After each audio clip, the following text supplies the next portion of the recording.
사도행전 19장 1절로 10절 말씀 한 절씩 교독을 하도록 하겠습니다. 아볼로가 고린도에 있을 때에 바울이 윗지방으로 다녀 에베소에 와서 어떤 제자들을 만나 이르되 너희가 믿을 때에 성령을 받았느냐? 이르되 아니라 우리는 성령이 계심도 듣지 못하였노라. 바울이 이르되 그러면 너희가 무슨 세례를 받았느냐? 대답하되 요한의 세례니라. 바울이 이르되 요한이 회개의 세례를 베풀며 백성에게 말하되 뇌 뒤를 오시는 이를 믿으라 하였으니 이런 곧 예수라 하거늘 그들이 듣고 주 예수의 이름으로 세례를 받으니 바울이 그들에게 안수하며 성령이 그들에게 임하심으로 방언도 하고 예언도 하니 모두 12사람쯤 되니라. 바울이 회당에 들어가 석 달 동안 담대히 하나님 나라에 관하여 강론하며 권면하되 어떤 사람들은 마음이 굳어 순종하지 않고 무리 앞에서 이 도를 비방하거늘 바울이 그들을 떠나 제자들을 따로 세우고 두란노 서원에서 날마다 강론하니라. 다같이요 두 해 동안 이같이 하니 아시아에 사는 자는 유대인이나 헬라인이나 다 주의 말씀을 듣더라. 아멘. 오늘 저는 The Beginning of the Church in Ephesus, 에베소 교회의 시작이란 제목으로 말씀을 전하고자 합니다. 제가 어릴 때는 시골이라서 TV가 없었습니다. 유일한 전파 수단은 라디오였지요. 큰 트랜지스터 라디오를 집에서 켜놓고 그렇게 듣곤 했습니다. 어느 때에 아주 경쾌한 미성의 미국 젊은 가수의 음성이 흘러오는데 얼마나 그 뒤에 색소폰 이 반주와 함께 경쾌한지 영어가 들리질 않지요. 그런데 마지막에 하지만 마지막에 다이애나 딱 끝나더라고요. 그래서 언젠가는 이 노래를 한번 확인하고 싶다 해서 이제 유튜브를 통해서 봤더니 폴 앵카라는 정말 20대 중반에 이 노래를 부를 때 얼마나 꽃미남이었는지 그 밝은 미소로 그렇게 노래를 하는 1965년 제가 태어나기 1년 전에 나온 노래 다이애나였습니다. 여러분 혹시 그 노래 끝 가사를 기억하십니까? Oh please stay by me. 다 같이 다이애나 빰빰빠바밤 Thrills I get when you 이렇게 쭉 나갑니다. 정말 그래서 이번 주중에 몇 번이나 20대 중반의 폴 앵카의 모습을 보면서 참 행복했습니다. 그런데 여러분 제가 한때 짝사랑했고 결혼 후에도 여전히 사랑하는 한 여인이 있습니다. 그녀의 이름은 다이애나입니다. 갑자기 목사가 무슨 고백을 하나? 여러분 제 마음속에는 아직도 남아있는 그 비운의 고 엘리자베스 고 다이애나 비, 참 그분을 참 마음속에 늘 그렇게 생각하고 연모하고 있습니다. 여러분 이 다이애나는 라틴어 디아나에서 나온 말인데 디아나는 로마 신화에 나오는 여신, 사냥의 신, 그리고 다산과 번영의 신을 말합니다.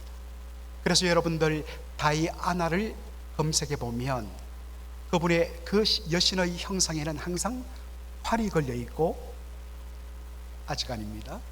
활이 걸려 있고, 그리고 아주 풍만한 그런 모습을 한 여인의 모습으로 나옵니다.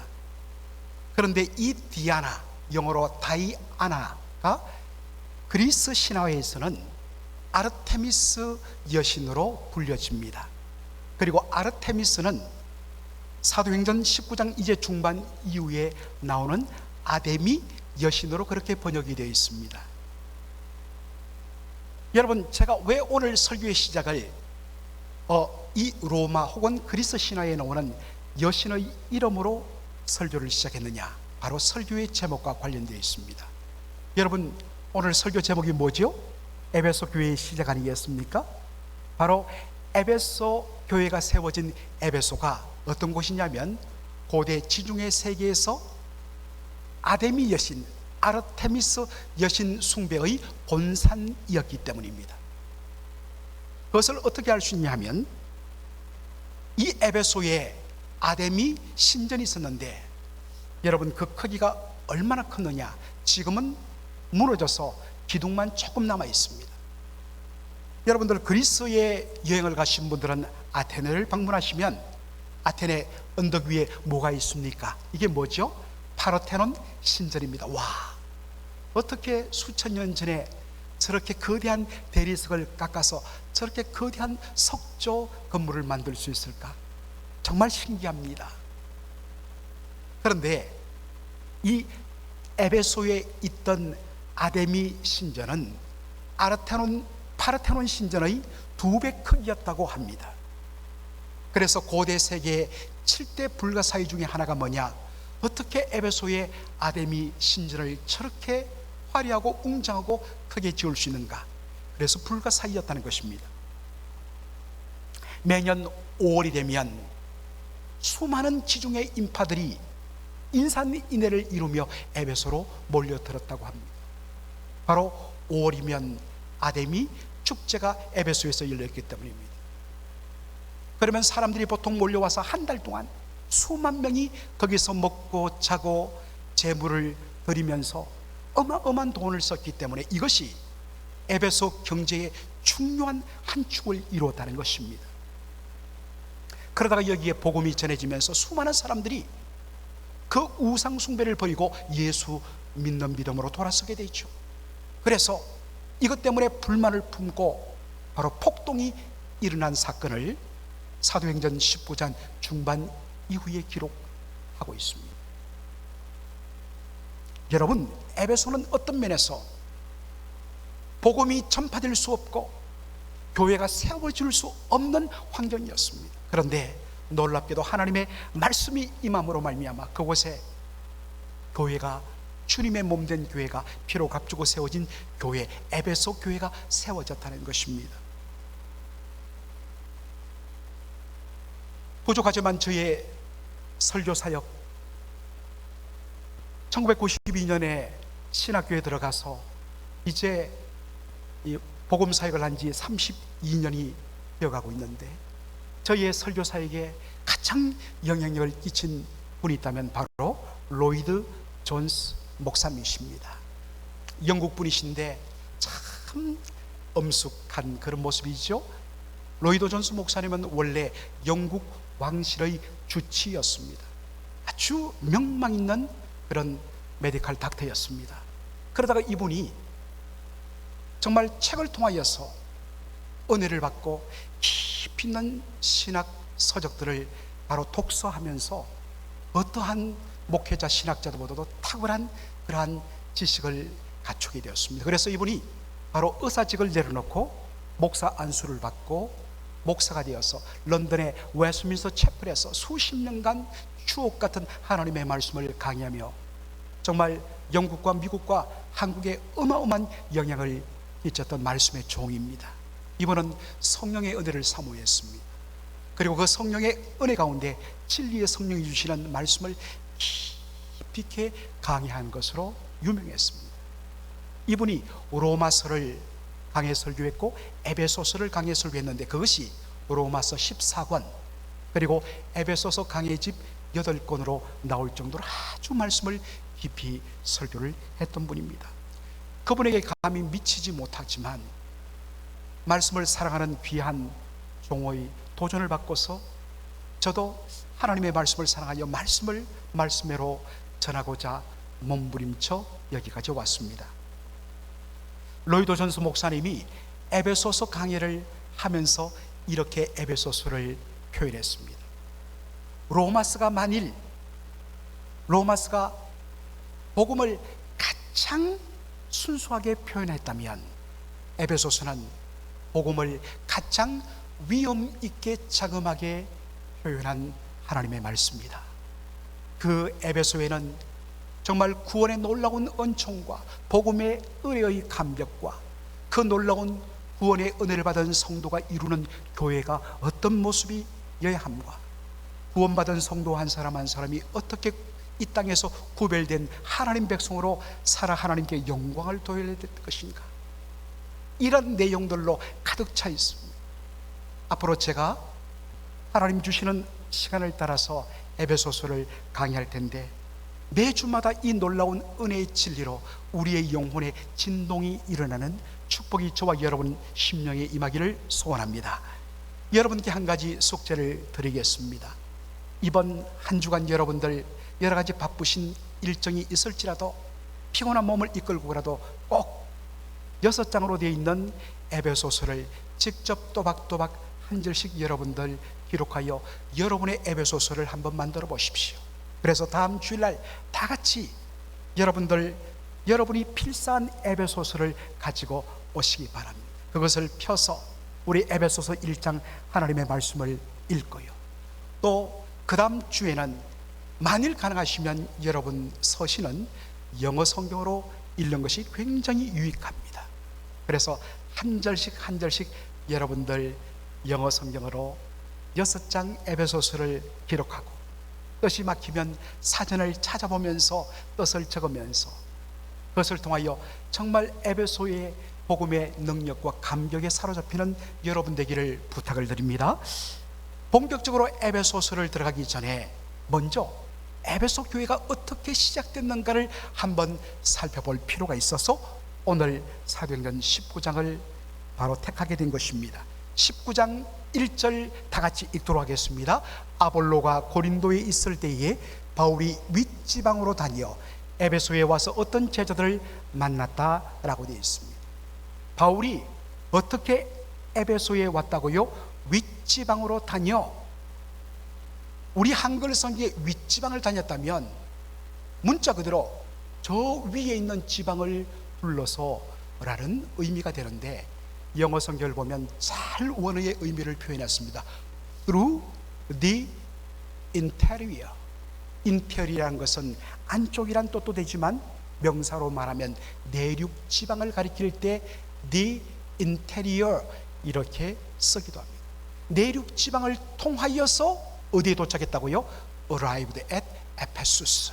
에베소에 도착했다는 것입니다. 여러분, 이것이 무슨 말일까요? 사도 바울은 1차, 2차, 3차 복음 전도 여행을 했습니다.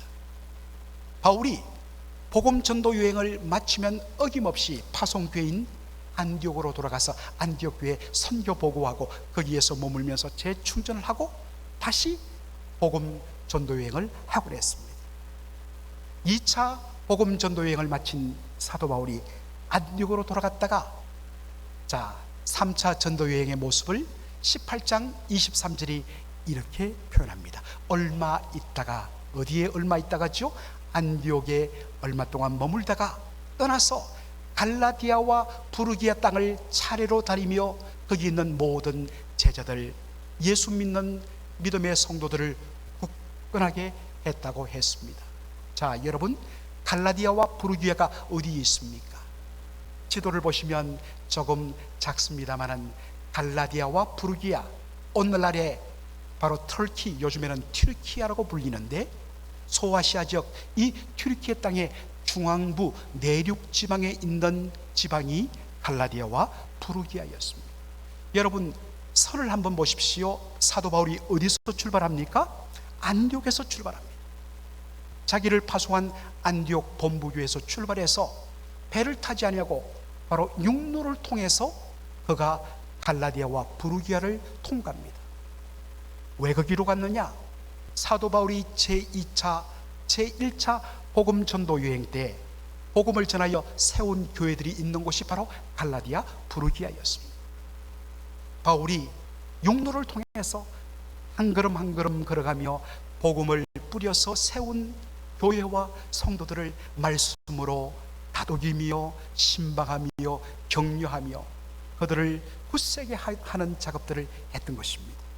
그렇게 갈라디아와 부르기아 이 내륙 지방을 뚫어 통과해서 마지막으로 3차 여행의 종착지 어디로 도착했다고요? 에베소에 도착했다는 것입니다. 이제 그림이 그려지죠? 자, 거기서 사도 바울이 어떤 일을 했느냐? 8절 말씀 다 같이 읽겠습니다. 바울이 회당에 들어가 석 달 동안 담대히 하나님 나라에 관하여 강론하며 권면하였다라고 되어 있습니다. 여러분, 사도 바울이 제일 먼저 어디를 들어갔다고요? 회당, 바로 유대인의 시나고그, 모일 회자, 집당자, 시나고그란 말이 함께 모인다라는 헬라어 단어가 그대로 영어 단어로 옮겨 있습니다. 시나고그, 바로 회당입니다. 회당은 유대인들이 그리고 유대교로 개종한 헬라 사람들이 모여서 예배드리는 공간입니다. 놀랍게도 사도 바울이 사도행전을 읽어보면 가는 곳마다 제일 먼저 찾고 방문하는 것이 어디냐? 유대인의 회당이었습니다. 왜 회당에 갔을까? 여러분, 회당에 가면 요즘에는 그냥 이렇게 상징적으로 전시해 놓습니다만은 옛날에는 우리처럼 이렇게 종이로 책을 제본하는 기술이 없었습니다. 그래서 양피지를 얇게 무두질해서 종이처럼 만들어 그 위에 깨알같이 바로 성경을 필사 손으로 베껴서 쓰고 그것을 두루마리로 이렇게 둘둘둘 말았습니다. 창세기, 출애굽기, 레위기, 신명기, 말라기 등 이렇게 하나님의 말씀을 두루마리 스크롤에 감아서 쭉 비춰 놓았습니다. 그러다가 오늘은 이사야를 통해서 말씀을 전하고 싶다면 이사야 두루마리를 꺼내어서 말씀을 전하곤 했습니다. 여러분, 구약 성경이 뭘까요? 원래 구약이란 말은 없습니다. 그런데 창세기로부터 말라기까지 이 성경을 왜 구약이라고 이야기하느냐? 구약은 옛 구자, 언약 약자, 옛 약속입니다. 여러분, 무엇이 옛 약속입니까? 하나님께서 오실 메시아에 대하여서 바로 약속하고 메시아를 통하여서 구원을 주시겠다고 하나님께서 말씀을 주신 것들로 기록된 성경이 바로 구약 성경입니다. 사도 바울은 바로 십자가에 못 박힌 이 예수 그리스도가 하나님께서 창세기로부터 말라기까지 그토록 약속하고 약속했던 바로 그 메시아이심을 말씀을 가지고 전하기 위하여 바로 유대인의 회당을 찾았던 것입니다. 그렇게 얼마 동안 했다고요? 석 달 동안 에베소에 있는 유대인의 회당에 가서 말씀으로 예수님을 증거했습니다. 그랬더니 어떤 일이 납니까? 여러분, 하나님의 말씀이 임하면 언제나 아멘, 할렐루야 믿습니다 하는 믿음의 고백만 있느냐? 그렇지 않습니다. 놀랍게도 하나님의 말씀이 떨어지면 그 말씀에 대한 거부와 함께 그 말씀을 받아들이는 상반된 반응이 언제나 일어난다는 것입니다. 오늘도 바로 그것을 보여줍니다. 9절에 어떤 사람들은 마음이 굳어져서 순종치 아니하고 무리 앞에서 이 도를 비방하거늘. 어떤 일이 있다고요? 바로 회당에 있던 일부 유대인들과 유대교로 개종한 자들 중에 어떤 자들이 무리 앞에서란 것은 publicly, 공개적으로입니다. 공개적으로 대놓고 바로 복음에 대하여서 아주 악하게 비방했다는 것입니다.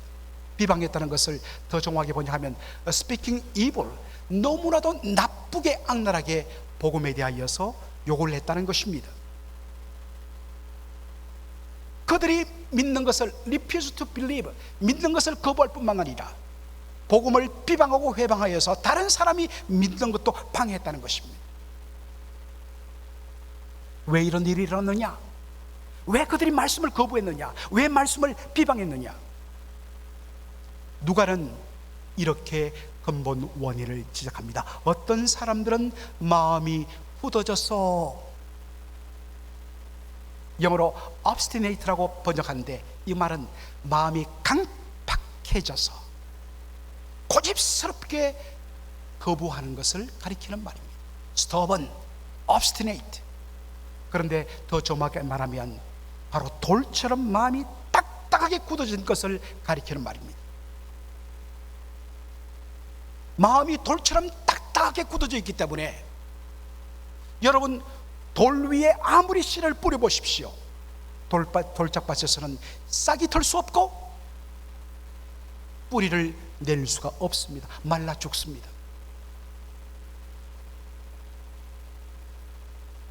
사랑하는 성도 여러분, 지금 하나님의 말씀을 받는 여러분의 마음의 밭의 상태는 어떻습니까?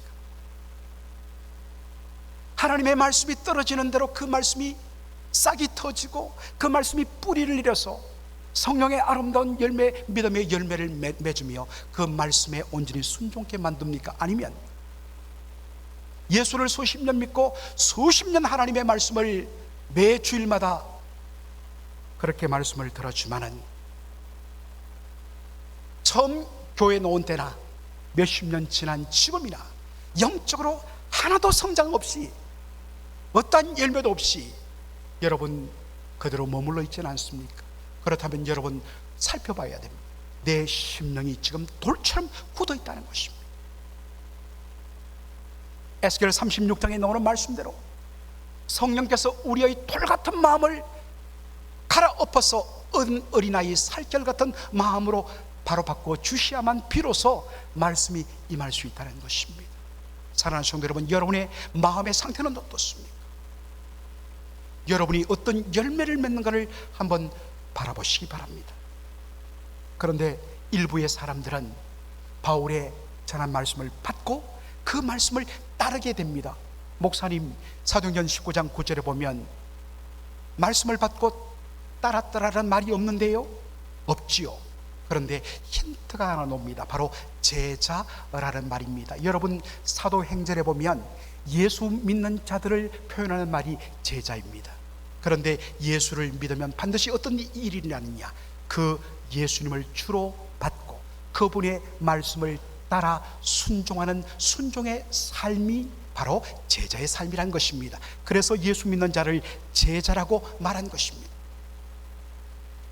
예수를 믿는다는 것은 반드시 무엇이 따라오느냐, 그 예수님을 따라 사는 삶이 요구된다는 것입니다. 예수님의 십자가는 믿지만 너희는 자기를 부인하고 각자 자기 십자가를 지고 나를 따르라는 이 말씀에 순종하지 않는다면 여러분이 믿는 십자가 복음은 그건 절반의 복음이에요. 그건 칩 가스펠, 싸구려 복음에 불과할 뿐입니다. 진정 예수를 믿는 것은 십자가를 통하여 구원받는 그 삶에는 반드시 십자가를 지고 자기를 부인하고 주를 따르는 제자의 삶도, 디사이플십도 반드시 요구되기 때문인 것입니다. 이처럼 바울의 복음을 받고서 정말 놀랍게 변화된 자들로 구성된 교회가 에베소 교회였습니다. 그런데 모일 공간이 없습니다. 더 이상 회당, 그 예배당 공간에 모일 수가 없었어요. 복음에 대하여 비방하며 나쁘게 말하며 대적하는 사람들이 너무 많아지는 바람에 복음을 받고 따르는 제자들과 함께 따로 거기서 나왔는데 갈 곳이 없어요. 그런데 찾아보니까 어디가 있었느냐, 두란노 성원이란 곳이 있더라. 그래서 거기서 날마다 하나님의 말씀을 가르쳤다 했습니다. 여러분, 두란노 성원 어디서 많이 들어봤는데 그렇습니다. 한국의 유명한 출판사가, 기독교 출판사가 두란노 서원이죠. 하용조 목사님이 설립한 두란노 서원, 바로 사도행전 19장 9절에 있는 여기서 따온 것입니다. 영어로 보면 The Lecture Hall of Tyrannus라는 그러한 표현으로 되어 있습니다. 티레누스라는 사람이 세운, 그 사람이 소유한 바로 렉처홀, 강의홀을 뜻하는 것입니다. 여러분, 당시 헬라 사회는 바로 철학을 너무나 소중히 여기고, 그리고 자신의 지식을 아름답게 정확하게 표현하는 수사학, 이 두 가지 학문이 대단히 발달되었습니다. 그래서 곳곳마다 철학과 수사학을 가르치는 학교라든지 렉처홀들이 굉장히 유행을 했습니다. 두란노 소원이 바로 그런 거였다는 것입니다. 두란노, 티란누스라는 사람이 설립한 바로 강의홀이었다는 것입니다. 여러분, 재미있는 것은, 여러분 정확하게 번역하면 티란누스인데, 여러분 티란누스란 이름의 뜻이 뭘까요? 여기에서 영어가 나왔습니다. 타이런트, 폭군이란 단어가 바로 티라누스란 단어에서 나왔어요. 여러분, 여러분의 자녀의 이름을 지으면서 폭군, 독재자, 김독재, 강폭군 그렇게 이름을 짓겠습니까? 안 지어요. 세상에 어느 부모가 자기 자녀를 너는 독재야, 너는 폭군이야, 티라누스 안 짓죠. 그럼 어떻게 티라누스, 렉처 오브 티라누스라는 이름이 나왔을까? 여러분, 학자들이 아주 재미있게 해석을 해요. 여러분 학창 시절에 각 학교마다 다들 미친 개 독사가 한두는 꼭 있었습니다. 진짜 미친 개가 있고 독사가 있습니까? 아니죠. 아주 지독한 선생님을 학생들이 부릅니다. 미친 개 온다, 독사 온다, 그렇죠. 각 학교마다 다 미친 개 독사가 있어요. 별명입니다. 아마도 이 티라누스라는 이 학자는, 이분은 대단히 어떤 면에서는 혹독하게 가르쳤던 것 같아요. 그래서 학생들이 붙인 별명이 티라누스였다고 학자들은 추측을 하는 것이죠. 어쨌든 간에 바로 이 티라누스라는 사람이 설립한 강의홀을 빌려서 제자들을 양육하고 말씀을 가르치고 예배를 드렸는데, 여러분, 우리 성경에는 나오지 않지만 어떤 영어 성경에 보면 어떤 사본, 옛날에 사도행전이 우리처럼 출판이 안 되기 때문에 일일이 필사내서 그 다음에 넘겨주면 그 다음 사람이 받아서 또 뺏겨서 다음 교회에 전달하곤 했습니다. 그러다 보니까 필사본이 굉장히 많은데 필사를 하다 보면 거기에 덧붙여지기도 하고 빠지기도 하는 일이 생깁니다. 그런데 어떠한 필사에 보면 이러한 내용이 덧붙여져 있습니다. From the 5th hour to the 10th. 이게 뭐냐면 로마식의 시간 표현입니다. 5시로부터 제10시, 이것을 오늘 시간으로 환산하면 어떻게 되느냐? 오전 11시로부터 오후 4시란 것입니다. 어떤 사본에 보면 오전 11시로부터 오후 4시까지 사도 바울이 두란노 서원에서 제자들을 날마다 가르쳤다라는 구절이 나온다는 것입니다. 여러분, 왜 사도 바울이 오전 11시로부터 오후 4시, 와, 시간대 좋습니다. 왜 이 시간을 빌려서 두란노 서원을 빌려서 강의했을까? 이것에 대하여서 F.F. 브루스라는 아주 귀한 복음주의 신약학자가 있습니다. 김세훈 박사님이 이분의 제자입니다. 바로 유니버시티 오브 맨체스터에서 신약학 교수로 가르쳤던 너무나 귀한 분이 브루스 박사님이신데, 브루스 교수님이신데, 이분의 사도행전 주소를 보면 이렇게 설명이 되어 있습니다. 당시 이 소아시아 지역, 지중해를 끼고 있는 소아시아 지역은 그 지중해 기후로 인해서 오전 11시가 지나면 무더위가 몰려와서 정심을 지나서 오후까지는 너무 더워서 일상적인 활동이 어렵다는 것입니다. 그래서 보통 이 강의 홀들은 이런 아침부터 시작해서 오전 11시가 되면 땡종 치고 수업을 끝냅니다. 그러면 사람들이 주변으로 가서 식사를 하고 그 다음에 뭘 하냐? 바로 시에스타, 나도자, 잠잘 숫자, 바로 낮잠 시간이 펼치게 됩니다. 너무 더우니까 일을 못해요.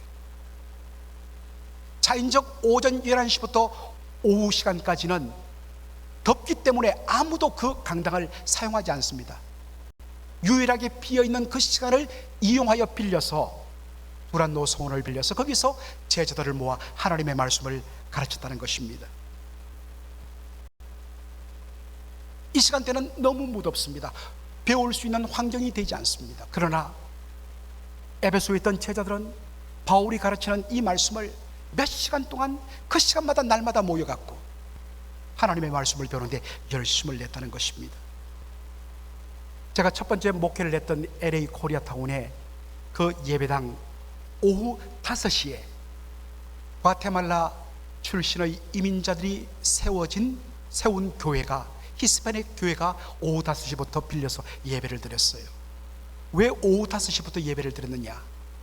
대부분의 히스패닉 분들은 주일 낮에도 식당이라든지 이런 데 가서 일을 해야 합니다. 그래서 오후 4시까지 일을 마치고 그분들이 한 보따리 싸서 그 다음에 오후 5시 예배를 준비하러 4시에 교회에 몰려들기 시작합니다. 참 이분들요, 우리가 보기에는 형편이 그렇게 넉넉지 않고 벌써 옷 입은 그 폼도 벌써 가난해 보여요. 그러나 가장 좋은, 자기에게는 가장 좋은 양복과 우리 보기에는 조금 유치해 보이지만 그러한 단정한 옷들을 입고 그리고 머리에 기름을 바르고 정리를 하고서 예배를 준비하고서 5시부터 예배를 드립니다.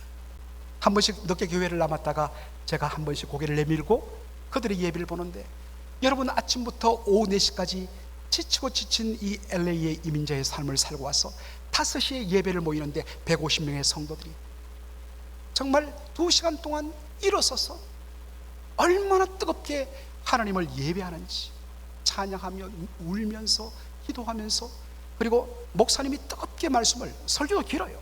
한 막 50분씩 이렇게 해요. 그러나 막 그때마다 일어서 아멘 아멘 하면서 말씀을 받으면서 2시간을 예배를 드리는 모습을 보았습니다. 얼마나 피곤할까요? 힘든 환경입니다. 그러나 하나님의 은혜가 임하면 예배드리기 너무나 힘든 환경이 문제가 되지 않는다는 것입니다. 사랑하는 성도 여러분, 우리가 이왕이면 모든 시설을 완비하고 성도들이 정말 예배에 온전히 집중하도록 환경을 잘 갖추는 것 중요합니다. 그러나 여러분, 더 중요한 것은 은혜를 받는 것입니다. 은혜를 받으면 조금 불편해도 여러분, 은혜를 받으면 그 은혜의 감격에 사로잡혀서 그러한 것들은 보이지 않는다는 것입니다. 우리 한국 교회가 너무 편해졌어요. 제가 유학 와서 26년, 27년 전만 하더라도 예배당을 갖춘 교회들이 많지 않았습니다. 그때 대부분의 교회들은 미국 교회 예배당 빌려서 1시, 2시에 예배를 드리곤 했습니다. 그런데도 그 예배 자리로 모여와서 그 예배 끝마치고 모여서 비빔밥 먹고 행복해 했습니다. 그런데 요즘에 오후 1시에 예배를 드리는 개척교회는 사람들이 가지 않아요. 벌써 분위기가 그렇게 바뀌었어요. 여러분들 조금 불편하지요. 우리 교회 계단도 좀 있고, 사실 이거 계단 많은 교회는 아니에요. 그런데 물론 연로한 우리 어르신들이 많다 보니 이해는 되지만 그 조금 계단 힘들지요. 그러나 여러분 기껏해봤자 주일날 1, 2분, 3분 고생합니다. 할 수만 있다면 엘리베이터 설치해도 좋지요. 그러나 형편이 여의치 않습니다. 그런데 어떻습니까? 여러분들 등산은 얼마나 여러분들 1시간, 2시간 막 뻘뻘 흘리면서 잘 올라가시면서도 요 계단 요 몇 걸음만 하면 되는데 옆에 좀 부착해드리고, 여러분 중요한 것은 우리가 하나님의 은혜에 사로잡히면요, 조금 불편한 것은, 힘든 것은 문제가 안 돼요. 아멘? 그러나 할 수만 있다면 엘리베이터 설치해 드리고 싶습니다. 여러분 정말 중요한 것은 환경의 탓이 아니라 은혜입니다. 은혜 임하면, 그런데 그 옛날에는 그렇게도 불편한 가운데도 그것 상관하지 않고 하나님의 은혜 때문에 감격했던 우리들이 어느 사이부터 자꾸만 환경 따지고 주변의 여러 가지 조건을 따지는 우리, 여러분 무엇이 바뀐 겁니까? 우리의 마음이 변질된 것은 아닌지를 살펴볼 필요가 있습니다.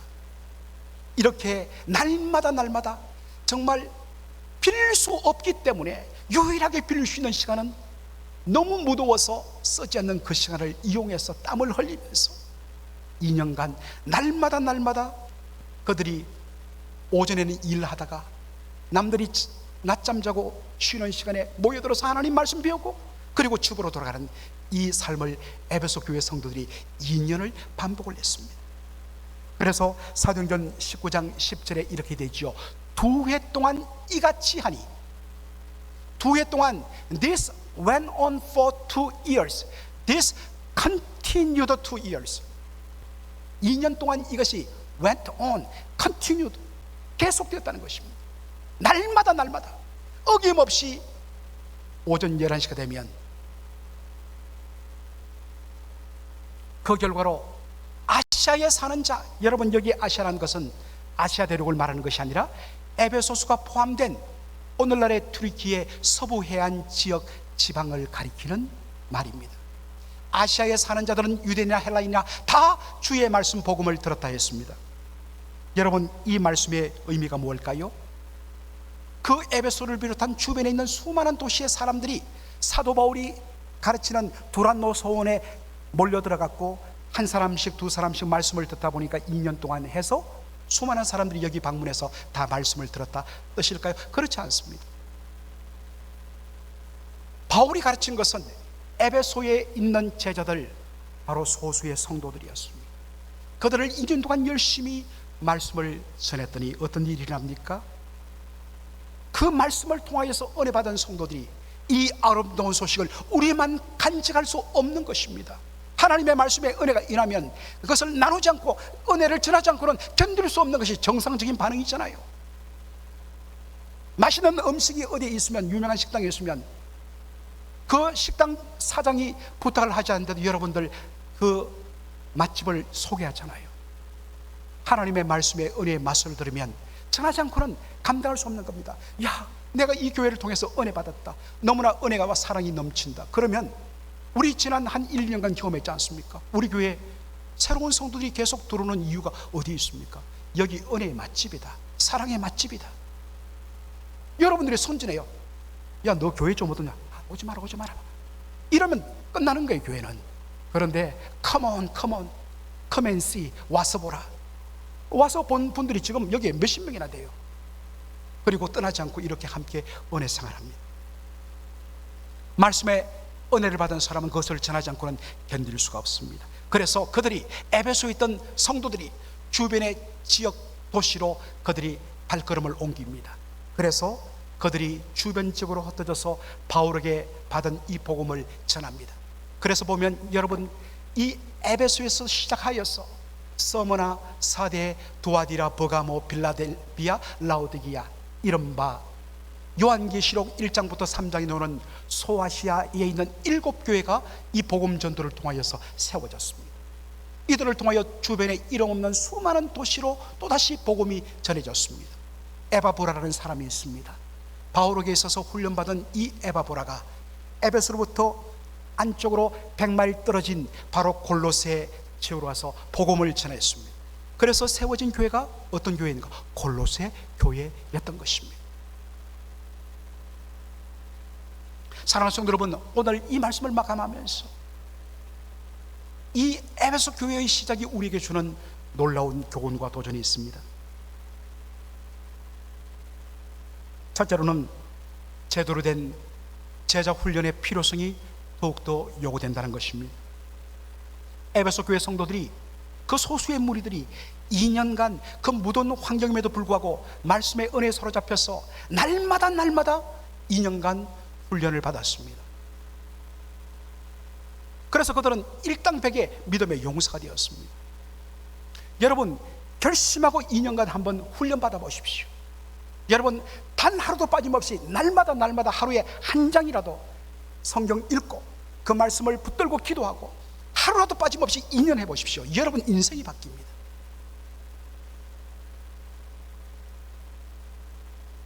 둘째로, 건강한 교회는 받은 은혜를 혼자 독식하지 않는다는 것입니다. 자신들에게 주어진 이 아름다운 소식, 이 은혜를 나누지 않고는 견딜 수 없는 것. 그래서 반드시 건강한 교회는 받은 은혜들을 바로 지역사회로 환원하고 나누는 교회입니다. 올해 우리 교회가 복지위원회에서 작지만 예산을 세웠습니다. 우리 교회 성도들을 위해서 쓰는 것이 아니라 여러분 동네 주변에 정말 딱한 사정이 있는 사람들, 단 몇백 불이라도 우리 교회가 기도하면서 그분을 예수님의 이름으로 섬기자. 그래서 나눔 사역이라고 우리 권장노님이 그렇게 지금 준비를 하고 있습니다. 받은 은혜들을 나눠야 됩니다. 받은 은혜들을 나눠야 됩니다. 여러분, 팬데믹 이후에 지금 모든 교회마다 20% 이상의 성도들이 다 줄었습니다. 감사하게도 우리 교회는 그 이상으로 지금 채워졌죠. 그러나 전반적으로 팬데믹 이후에 성도들이 빠져나갔습니다. 그분들이 어디 천국 갔습니까? 아닙니다. 신앙생활을 안 하는, 교회 안 나가는 가난한 성도가 되어버린 것입니다. 멀쩡하게 다른 교회 잘 다니는 성도를 데려온 것이 아니라 바로 믿음에 방황하고 신앙생활을 멈춰버린 그런 분들을 바라보면서 기도하면서 그분들을 데려오지 않고는, 그분들이 다시 예수 믿는 그 은혜의 즐거움을 맛보지 않고는 나 견딜 수 없다. 이게 은혜 받은 자의 합당한 사명인 줄로 믿습니다. 셋째로, 건강한 교회는 훈련받은 성도들이 바로 말씀과 양육과 위로를 담당한다는 것입니다. 사도 바울이 직접 나가지 않았습니다. 바울은 에베소 교회 성도들을 철두철미하게 훈련시켰습니다. 받은 성도들이, 그 훈련받은 성도들이 이제는 다른 사람들에게 말씀을 가르치고 그들을 위하여 기도해주고 그들을 잡아주고 그들을 세워주는 일을 감당했습니다. 저 혼자 다 감당하지 못합니다. 저는 훈련시키고 그 훈련받은 성도들이 다른 성도들을 양육하고 찾아가지고 섬겨주는, 그래서 정말 에베소 교회와 같은 건강한 교회, 복음의 능력과 은혜가 넘치는 그러한 교회 여러분 꿈꾸고 싶지 않습니까? 이것이 바로 사명이 이끄는 교회인 줄로 믿습니다. 이 사명을 위하여 달려가는 저와 여러분 되기를 주의 이름으로 축원합니다. 아멘. 살아계신 우리 아버지 하나님, 은혜와 사랑을 감사드립니다. 오늘 이 복된 주일에 저희들이 에베소서를 다루기 위하여서 먼저 에베소 교회가 어떻게 시작됐는가를 나누면서 큰 은혜와 도전을 받게 하여 주시니 감사를 드립니다. 살아계신 우리 아버지 하나님, 오늘 이 시간 하나님, 정말 우리의 심령이 정말 좋은 옥토와 같아서 하나님의 생명의 말씀을 받아들이며 그 말씀을 통하여 우리 자신이 변화되며 예수 그리스도를 온전히 따르는 제자의 삶을 살며, 그리고 이 받은 은혜를 나누지 않고는 견딜 수 없는, 그래서 제대로 예수 믿기 위하여서 여러 가지 힘들고 어려운 형편과 상황에도 불구하고 하나님의 말씀으로 훈련받고 하나님의 말씀으로 은혜받고 하나님의 말씀으로 새로워지기를 결단하는 그러한 정말 몸부림치는 성도들로 가득하게 하여 주시옵소서. 교회가 끼어서 기도하고 교회가 끼어서 하나님의 말씀 앞에 헌신하지 않으면, 하나님 그대로만 있으면 절대로 변화는 일어나지 않습니다. 하나님 아버지, 주 앞에 순종하는 헌신하는 그러한 우리 모든 교회 성도들, 특별히 우리 교회 리더십들 될 수 있도록 축복하여 주시옵소서. 예수님의 이름으로 기도하옵나이다. 아멘.